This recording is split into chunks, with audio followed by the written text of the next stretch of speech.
Hello and welcome back, Van Halen. Man, that's been a long time since I rocked to that when I was a kid. I'm Ken Smetters, professor here at the Wharton School. You listen to Your Money Business Radio Series XM 111. For the rest of the show, you know the routine by now. I have a couple of financial planners with me taking your calls about your own financial situation. Love to answer your questions about what to do with your money, how to invest it, how to save it for retirement, kids' college, life insurance, paying down debts, get in the will, medical directives, everything related to your finances. Just give me, if you got a question, live on Tuesday, pick up the phone, give me a call here at 1-844-WHARTON, just like the school name, WHARTON. That's 1-844-942-7866. And welcome back to the show, Tom Meyer, who's the CEO of the Meyer Capital Group, and which is a fee-only investment management firm, like every other firm that we have on this show. The difference is they've been at it for quite a long time, and it's been frequently quoted in print in Dow Jones Newswire, Barron's, Investment News, and Financial Planning, and as well as CNBC's Power Lunch. And just recently, it was named to Barron's 2017 Top Advisors in America list. Congratulations, Tom. Well, thank you, Ken. Yeah. It's always a pleasure being here. Great. And again, you're CEO of Meyer Capital Group. Just remind us a little bit about your firm. And if you do have a typical client, what's he or she like? Well, look, you kind of set it off. I do share independent RIA. We've been doing business now. I've been doing business now for 35 years. My grandfather was a fiduciary fee-only RIA back in 1963. Yeah, long before people understood the importance. No, he was a pioneer, yeah. and he would be very pleased to see what's going on in this business right now. Yeah. And I'm happy to say that. And look, we're here to help families and businesses and endowments and reach their financial goals. Excellent. Again, speaking with Tom Meyer, the CEO of Meyer Capital Group, located close by in New Jersey. Live on Tuesdays. So pick up the phone, give me a call at 1-844-WHARTON. That's 1-844-942-7866. Promise to go back to the phone lines. Do that right now with Kathy calling from California. How can we help you, Kathy? Hi there. Love me some Van Halen. I have a very simple question, I think. I'm actually turning 50 this year as well. I think I heard that on the first part of your show there. Yes. And I'm about to make a career change, and I have about almost $800,000 in my 401k. And my question is, do I move the 401k over to the new company's 401k, or do I take it out put it into an IRA, or allow a financial planner, like one of your recommendations, to manage that for me? Sure. And there's really two separate questions here. One is, do we move it to what vehicle that we use? Do we move it to a 401k, to the next 401k? You really have three options in terms of location of the assets. One is you could keep it where that is at. If the firm, your existing firm, allows you to do that, you can move it to the new firm 401k, or you could do an IRA rollover. And this is the key there. You really make sure, if you do that one, you just want to handle it properly, so you're not actually getting the check yourself and so forth, so it doesn't look like it's a distribution. All right, so Tom, let's break this down in terms of really two questions here. The first one is, we often talk about fees in this show. How do you make a determination whether somebody should keep the money where it's at, assuming the current firm allows that, move it to a 401k, or move it to a rollover IRA? Well, I'll tell you what, Kathy, it's funny. Your timing is almost impeccable with the new DOL rule possibly coming into effect. Yeah, possibly. Possibly. But the bottom line here is that as advisors now, there's going to be this disclosure rule where obviously all fees that we do anyhow, but even in the brokerage business, are going to have to be disclosed to you. So that means that in your present plan, and again, I'm not sure of your options in your present plan, what kind of internal fees you're paying, that would have to be analyzed. But in some cases, we've run into cases where sometimes it pays to stay where they are. Yeah. Or analyze the other plan that you're going to, the new company you're going to, and analyze the investments and options in that plan. And then if all of the above don't make, 1 and 1 equal 2, then the next best thing, of course, would be to go into, as Ken said, an IRA rollover. You do not touch the money. It goes directly to a custodian.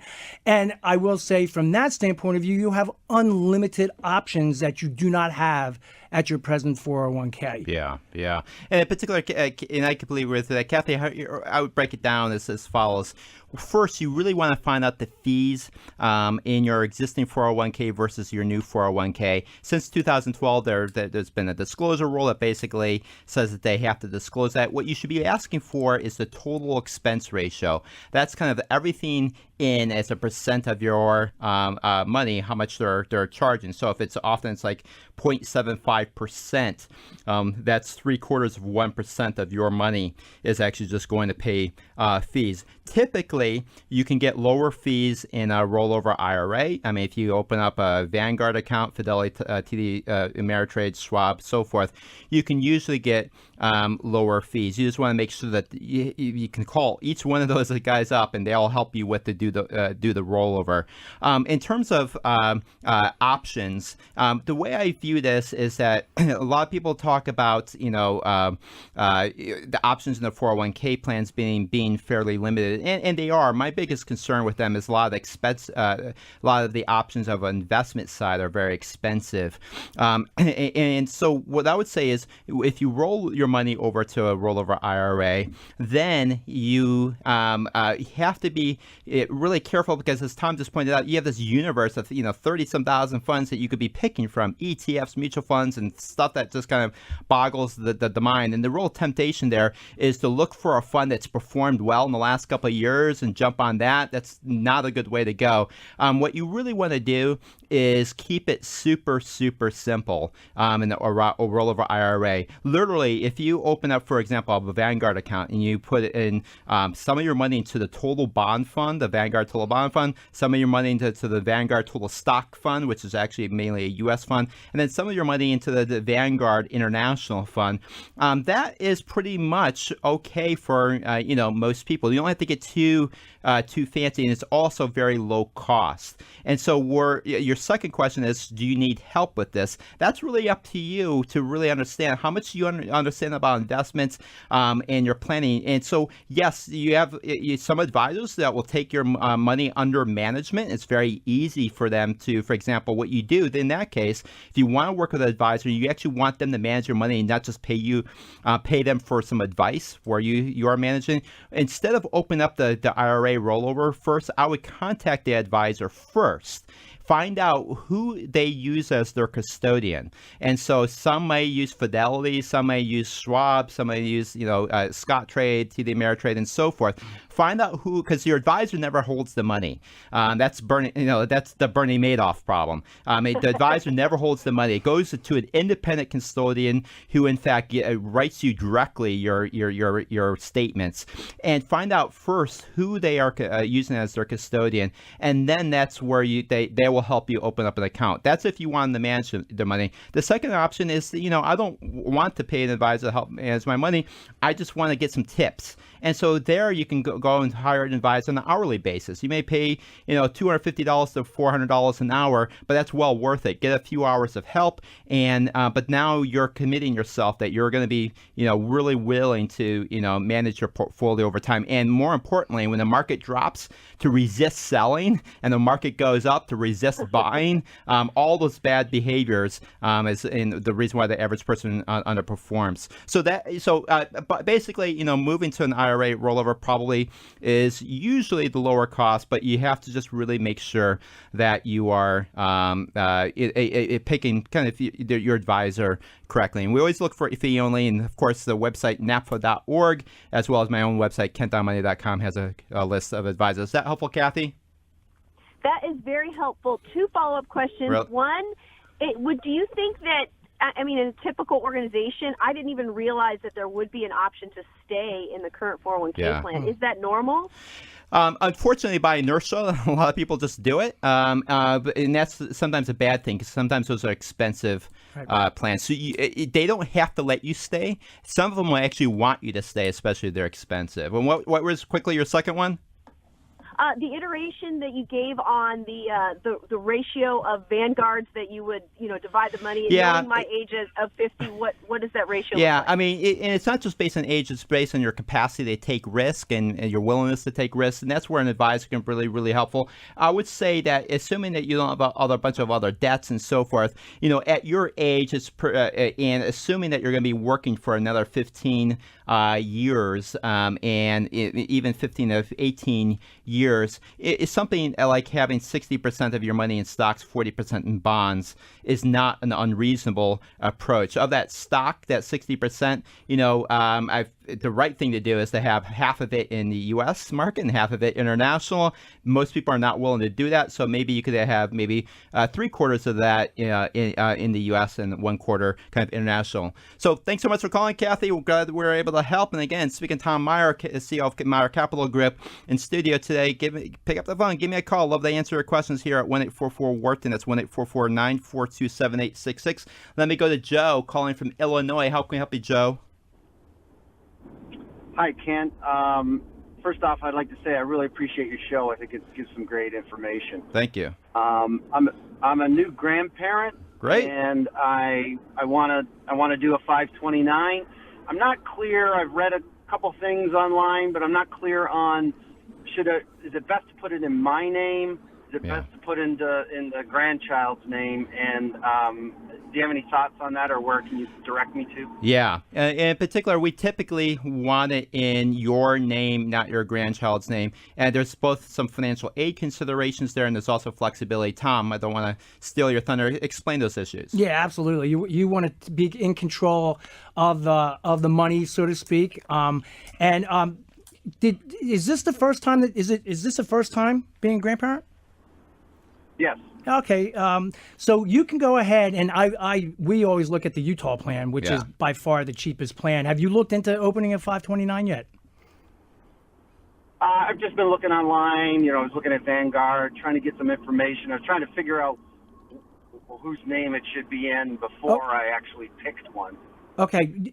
Again, the 529 is really a beautiful vehicle. So you, as the driver of the bus, so to speak, you can control that money, and it will in your name for your grandson or daughter. And just remember, you not only have the option of a grandson or daughter, you can navigate that 529 in any which way you want, even for yourself, by the way. So you want to remain in control as long as you're on this side of the dirt, so to speak. Yeah. And in particular, Joe, a couple reasons there is Tom just pointed out, you maintain control, and it's a 529 is not like these old-fashioned Coverdales where like a Coverdale plan would be owned by, the assets would be owned by the kid, the beneficiary. These assets stay with you. So if you decide, hey, he turns 18, you think he's a brat, and you want to use the education money for somebody else, you maintain that flexibility. But now, being less facetious, another consideration is financial aid. In particular, if the money is, even though it's in the 529 plan, there's certain rules about what colleges can do with financial aid adjustments for 529 assets. If the money is in your your grandchild's name, that is actually going to be part of the consideration for financial aid of how much that he's going to get. It's not a huge haircut. Sometimes people embellish it, but it is part of the consideration.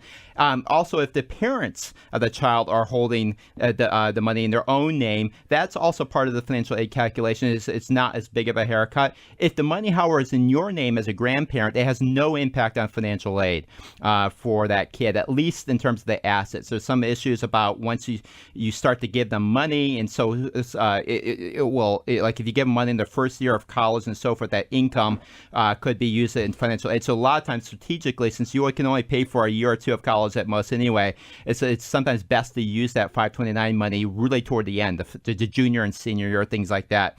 And then finally, in the state of Illinois is one of the states that would actually allow, it's not a huge tax deduction, but you can, if you use the Illinois plan under the Bright Star program, you can actually deduct some of you can your contributions against your state income taxes. Again, it's not huge, and I agree with Tom. The Utah 529 plan, where you won't be eligible for that state income tax deduction. But what's nice about it is really good UI, really easy to use, right, and so forth. So I would look at both of those just to kind of figure out if working with a maybe even more painful website and process is maybe worth the tax deduction. One other thing real quick. Yep. Joe, just real quick. Also, when you do it, just put it on the automatic track too. Yeah. Don't get fancy and try and invest that yourself. Explain that really quick. Okay, so each 529 offers maybe 1 to 4 tracks. The first being a certain age, from we'll say 2 to 10, and then from 10 to 15, and then when the child's ready to go to school,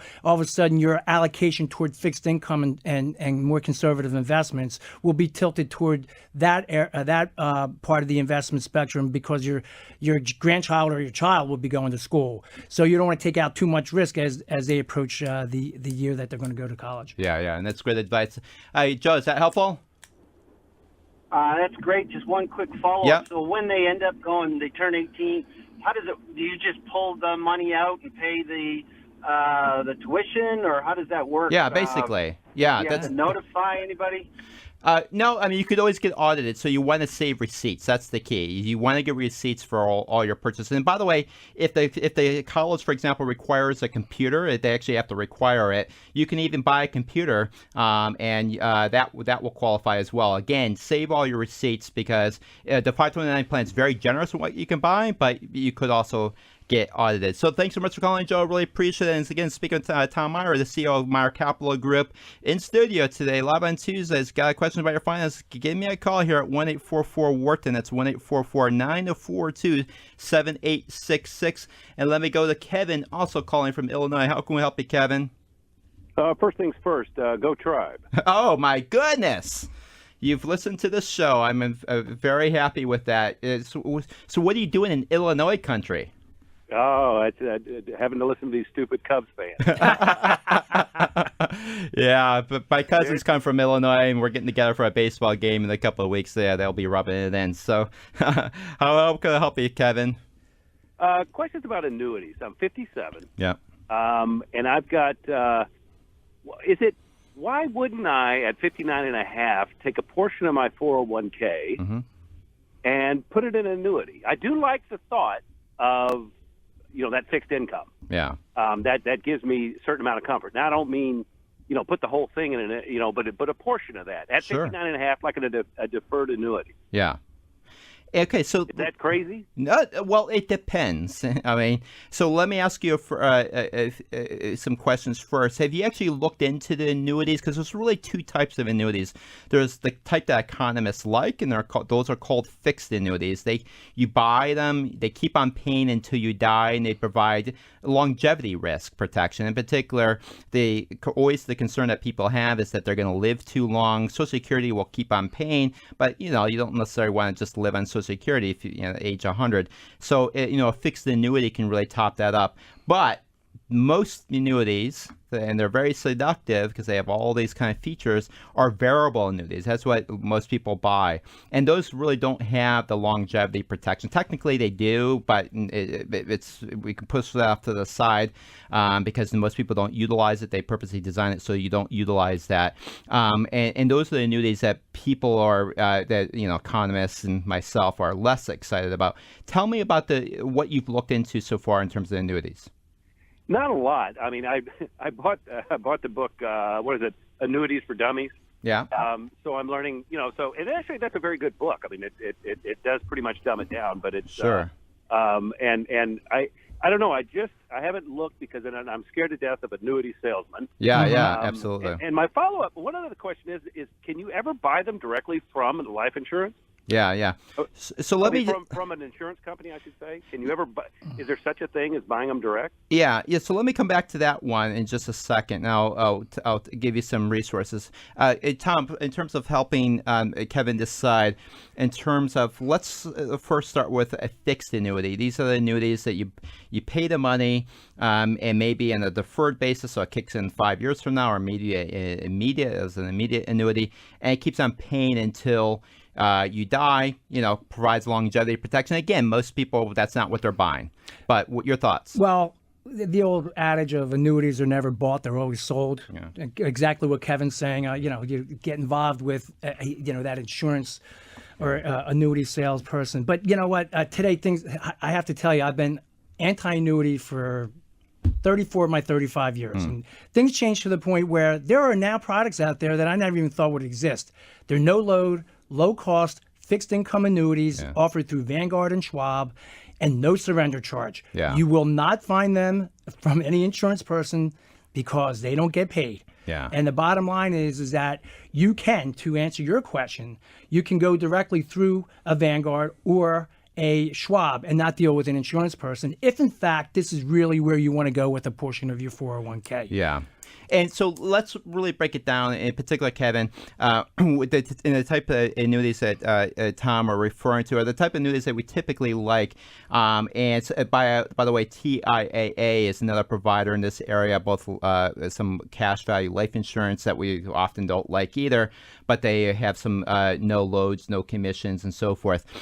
It's another place to also look at. What you really want to do is not get sucked into the what's called the variable annuity kind of world. That's where most of the annuity sales are actually done. Variable annuities make all sorts of promise. They say, okay, give us $1 million, we'll give you this payout rate, which looks like it's a rate of return, but it's not really a rate of return. A lot of it's just a return of your own principal, but it allows them to juice up the rates to make it look like it's a great rate of return. And again, it's not a rate of return.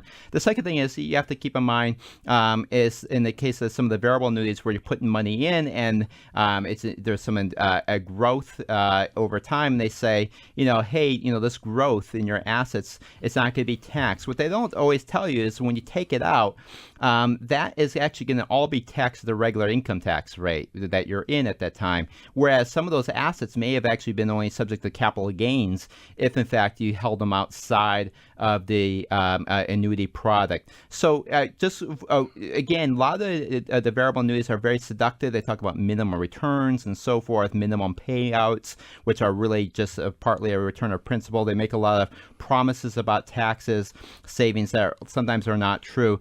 Really focus on the fixed annuities. These are the real annuities that we actually think does deliver some value by protecting you against outliving your assets.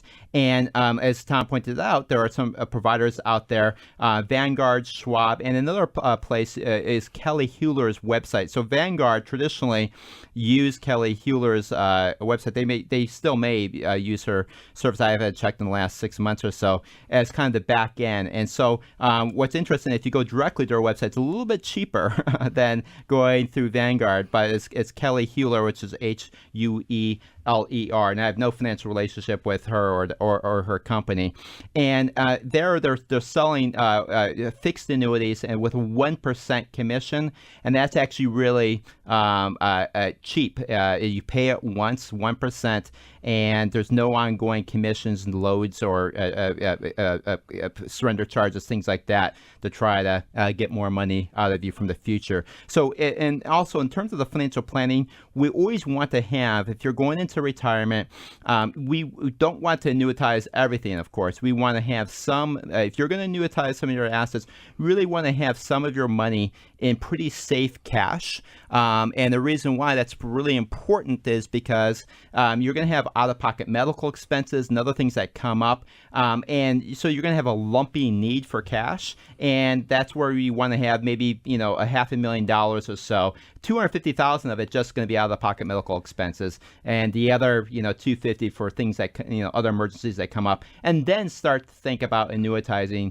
some of the rest in a true fixed annuity. And then also, what's very important is that there are no surrender charges. Remember, when you go into an insurance person, they get paid up front. You may have a 7 to 15 year surrender charge. Yeah, that's right. In fact, I have a study that shows a lot of insurance companies, they actually make most of their money just off the surrender charges, and really not from the product itself. Is that helpful, Kevin? Very much so, absolutely. So Kelly Hewler, you said. Kelly Hewler, yep. And I got a Vanguard account, so I'll check. I did see the tab, on the website, for annuities. Good. Never Yeah. went to it. So, Yeah. okay, I'll check it out. Fantastic. Glad you have a Vanguard account as well. So, again, go Tribe, and we're going to take a quick break again, speaking with Tom Meyer, the CEO of the Meyer Capital Group. Love to answer your own questions about your own finances. So, give me a call here at 1-844-WHARTON. That's 1-844-942-7866. And we'll come back right after a short break. Again, give me a call here at 1-844-WHARTON. That's 1-844-942-7866.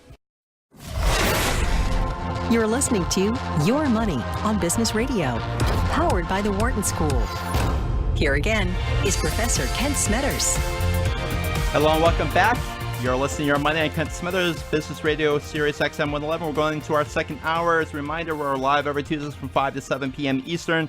So if you want to know if you can afford something in particular with your money, you got a question about your investments, just wondering if you saved enough, maybe grandma just left you $1 million, want to know what to do with it, just give me a call live on Tuesdays. Pick up the phone, give me a call. We'll answer your question here at 1-844-WHARTON. That's 1-844-942-7866. And here with me in this segment is Tom Meyer, CEO of Meyer Capital Group, doing a great job answering your questions. I promise to go back to the phone lines, which I'll do right now.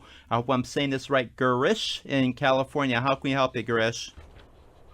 Good afternoon, gentlemen. I have a question regarding 529 plan. Yes. I have been saving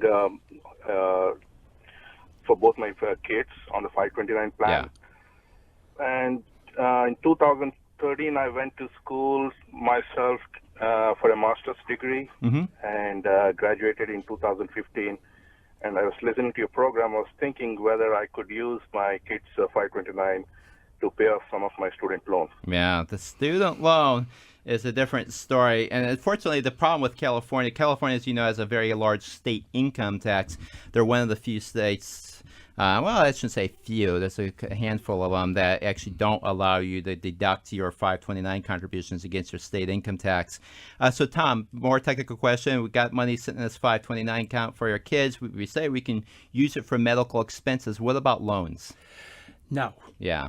You can't. But wait, let me, Garesh, was in a 529 plan, or you were thinking about being able to use your 529 plan that you're controlling instead of for your kids, for yourself? For yourself, but to pay back not current expenses. Yeah, exactly, but, not, right. Yeah. Right, so no, not going to happen. Now, you could have used this for school, right? I mean, there's no doubt about it. You could have controlled that. Now, can you... After the fact congratulations on graduating, by the way. So Thank you. After the fact, can you go ahead and pay off your loans? Yeah. And that is the question. Yeah, that's the question. And so the answer is no. What you can do is you can, by the way, people have tried, because currently the law is basically no. There was a bill proposed earlier this year that would allow people to use 529 plans to, in fact, pay off their student loans. It has not been passed. It hasn't gotten a lot of momentum right now. So the answer is no. It would have been great if he had used the money in the past, though, to pay for actual expenses. So that's not great news, but is that helpful, Gurish? It was. Thank you. Yeah. Thanks so much for calling. And some other creative ideas, is certainly he could for a while just contribute less to the 529 and pay off his own it's just a shame you didn't know that before the fact. Right.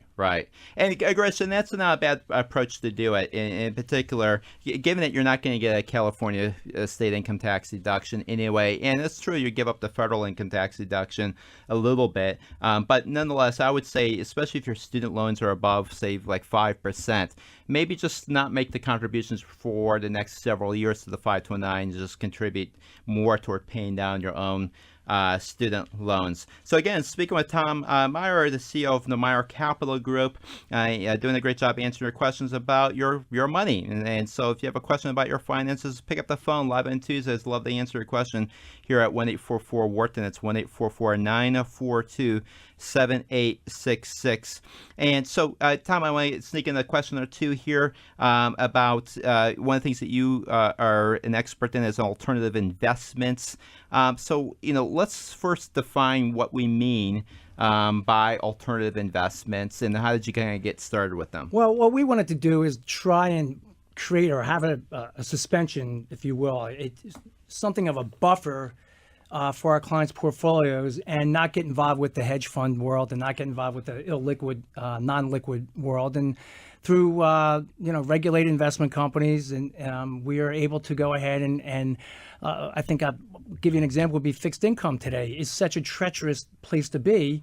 We like to use managers or mutual funds that have the ability to go anywhere, multi-asset class funds, and also short bonds if the need arises, to at least give us some protection in a rising interest rate environment, which of course we haven't really experienced in the last 7 years. Now, I've been saying rates are going higher, and I've been wrong, and I'm going to keep saying it until I'm right. You're going to be right someday. So again, speaking of time, Meyer, CEO of Meyer Capital Group, love to answer your question here at 1-844-WHARTON. That's 1-844-942-7866. And let me go to Daniel. Daniel, also calling from California. How can I help you, Daniel? Hey, how's it going? Good. Appreciate you taking my call. Real quick question on 529s. So I have two kids that I'm saving both for. My question is, how much is too much to put into 529, since for some reason it's too much and I have to take it out, I pay penalties from my understanding. So my question to you is, how do you know what's enough but not too much? Okay, so just to be clear, are you talking about from a tax perspective or from a more of a financial planning perspective of caring for your kids? Financial planning perspective. Financial planning, yeah, because the fact that matters, the 529, you can sock away a lot of money in it. There are certain rules with it. Most people don't come up close. You could just literally Google 529, contribution limits. They're pretty generous. So, Tom, this is more of a personal planning perspective. Obviously, if Daniel has a ton of money, he doesn't, have to worry about that division. He can just always pay his kids' college, and we can maybe ask Daniel more specifics in just a second in terms of wealth, income, and so forth. How do you think about it, almost like kind of philosophically? I've often talked about the 1/3 rule in this show. How do you kind of break it down? Obviously we prioritize retirement first, but how do you break it down? Well, it's always pay yourself first, family first, and second, and you don't want to kill yourself, by the way, to the point of putting away money in 529s and eating out of brown bags every night. Yeah. And at the same time, when you say what is enough, I mean, everybody, and really we should do a 30,000-foot view look here, because I mean, it's a kind of like an open-ended question, but I mean, we have clients that go ahead and do the 5-year rule and just sock it all away, and if they had that kind of assets, and just get it over and done with. Yeah. Then we have clients that are contributing as little as $100 per child per month. Yeah. So it's all according to your needs and how much you're saving for your own retirement. Let's not forget about that. Yeah, and that's the most important. So how we can break it down, Daniel, is really a couple of steps here. One is we often say in the show, you really can't borrow for your retirement, but you can always borrow for your kids' college, and that's often a good debt, especially if they take the college seriously. So the very first thing we want to do before we even think about 529 is make sure that we're on a path to a solid retirement. And because, worst case scenario, your kids can take out loans. That's how I got through school. I mean, I grew up in a poor family, and so that was the only option. But it is an option to take out student loans. Obviously, you can't take out a loan to finance your retirement. You're not going to be around to pay it off. And so first prioritize retirement. And then when you go to the 529, you say, okay, maybe I have some money kind of left over. It's really about balancing that versus other goals. But, I think what the problem is today, parents really feel this obligations, like they're getting this pressure that I have to pay for my kids' college. I actually try to talk people off that generosity ledge, if you will, by basically saying you don't want to do that. You really don't want to pay for your entire kid's college. And the reason why is I think you want your kid to have some skin in the game, take college seriously, understand there's some debt. Even if you could pay for the kid's college and you're in that situation, I still would not. And then if in the worst case scenario, your kid graduates, has really worked hard in school, has taken a solid solid major, and still can't find work. And by the way, the probability of that is extremely low. I mean, the truth of the matter is college graduates who've taken a challenging curriculum do find work. They have a much lower unemployment rate, around 3%. And so it's, but even in that worst case scenario, you could help them at that point pay off their loans.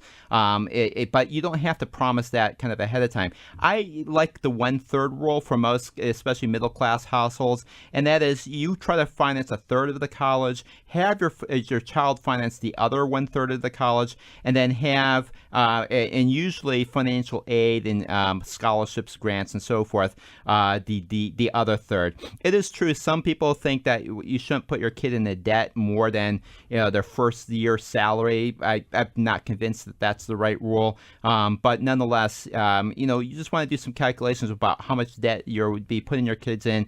But for most middle class households, again, I haven't asked you enough about your own finances. The 1/3 rule, I think, is a pretty reasonable rule. What do you think, Daniel?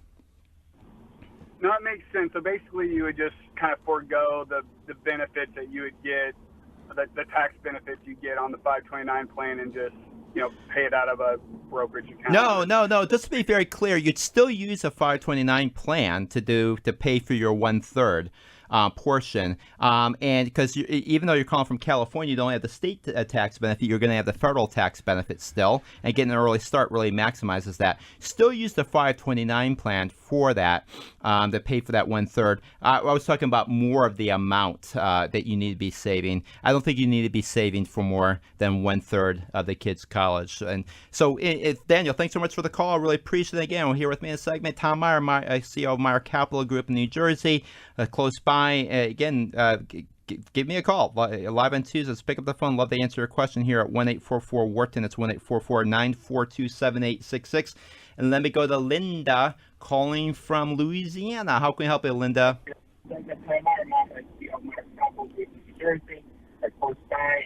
Hey, Linda?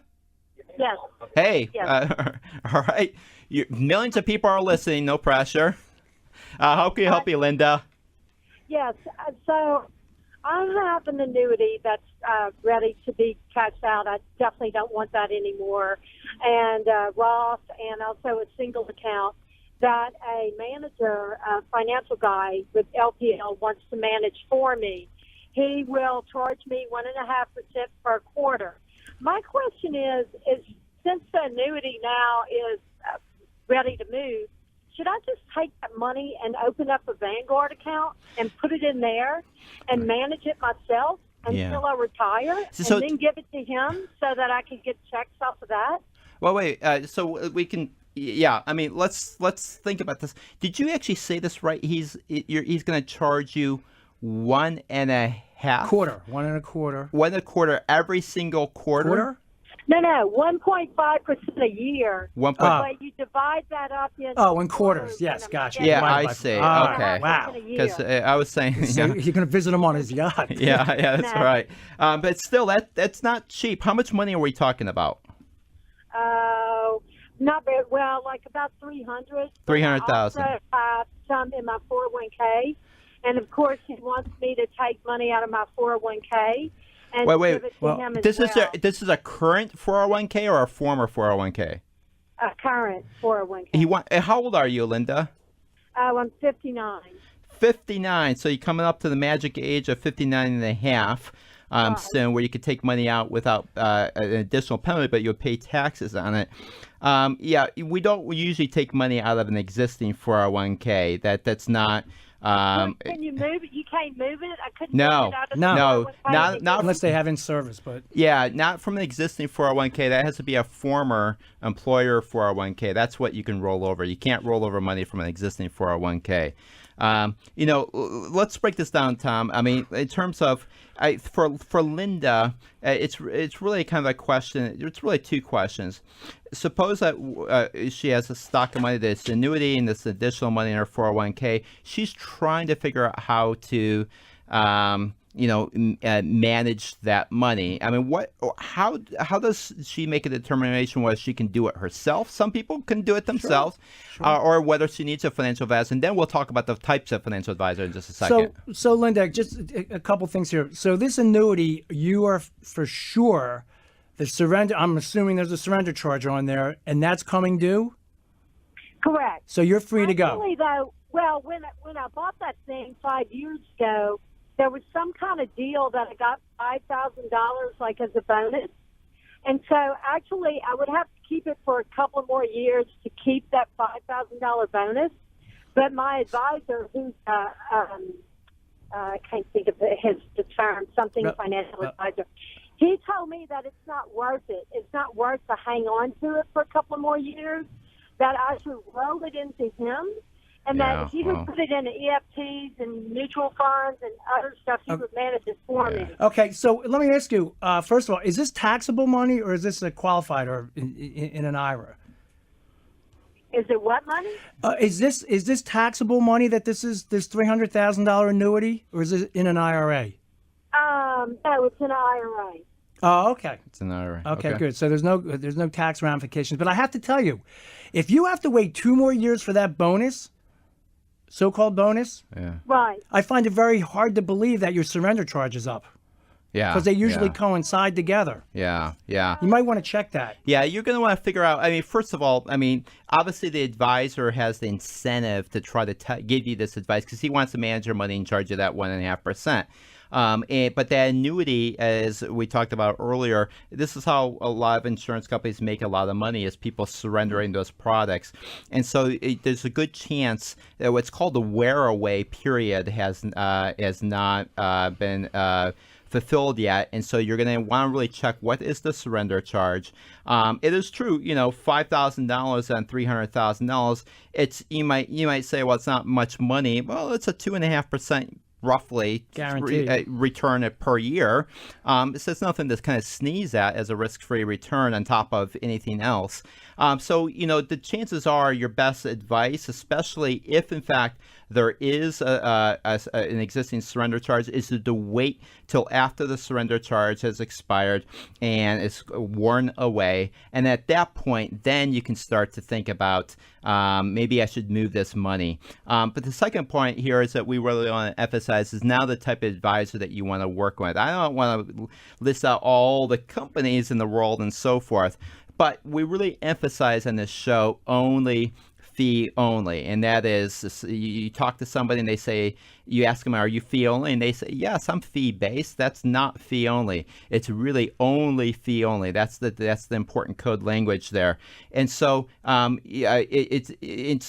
me, so Tom, as a fee only advisor, how would you treat? Again, we're not claiming to do an exhaustive, a detailed analysis of Linda here, but generally, how would you treat that money that in a way that's different than, say, a commission-based advisor? Well, first of all, my guess is, and he may be doing right here because the annuity may be very high cost, internal cost that you're not seeing. They run anywhere from 3 to 5% internal fees. But quite frankly, 1.5, as Ken was saying, is a bit much because don't forget he puts you in mutual funds and ETFs, and you have internal fees on top of that. So you could be right back into the fire by maybe being or having costs as much as 3%. I think, quite frankly, you should look at NAFA.org, shop around a little bit.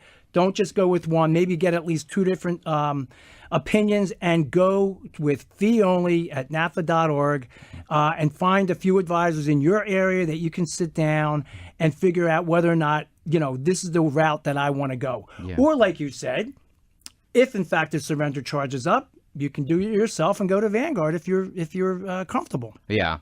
And so, Linda, at the minimum, really wait till the surrender. Just find out when that surrender fee expires, where it's called worn away, and at that point you can make a decision. And really, what I would be doing is, if you want to surrender the annuity at that point, you can move it. It's already sitting in your IRA. It's just a question of who you want to have manage it. I would not be using a manager from someone who's charging commissions or a very large fee. Again, as Tom pointed out, you can go to NAFA.org. My own website, KentOnMoney.com, is also another list of fee-only advisors I further screened for their belief in kind of low-cost passive index investing. Real quick, Ken, I'm sorry. One other thing, Linda. he's not going to touch your 401k. Don't even go there. Yeah. I completely agree with that. I mean, I think you keep your 401k where it's at. First of all, you can't roll it over anyway. You can withdraw money once you hit 59.5, but you're going to be paying serious income tax on that. You do not want to do that. You want to defer that as much as possible. You won't pay the 10% penalty if you wait till age 59.5, but you're still going to be paying a lot of taxes while you're still earning money. So that is actually a pretty high tax rate that you'll be paying. He's just going for the money. That's simply put. I would really say that given that he wanted you to cash out an existing 401k, that's such bad advice that I would basically run. And so I would, again, find yourself a financial advisor. Is fee only at nafra.org or kentonmoney.com. Thanks so much for calling, Linda. I really appreciate it. We're at the end of this segment. Gotta wish Tom farewell. Once again, Tom, fantastic job. Thanks so much for coming back on the show. Ken, it's always a pleasure. All right. I appreciate it. Thank you. And we're going to be taking a quick break, and we're going to come back to the phone lines right after this break. So give me a call. Love to answer your questions about your own financial planning live on Tuesday. So pick up that phone. Give me a call right now here at 1-844-WHARTON. That's 1-844-9427.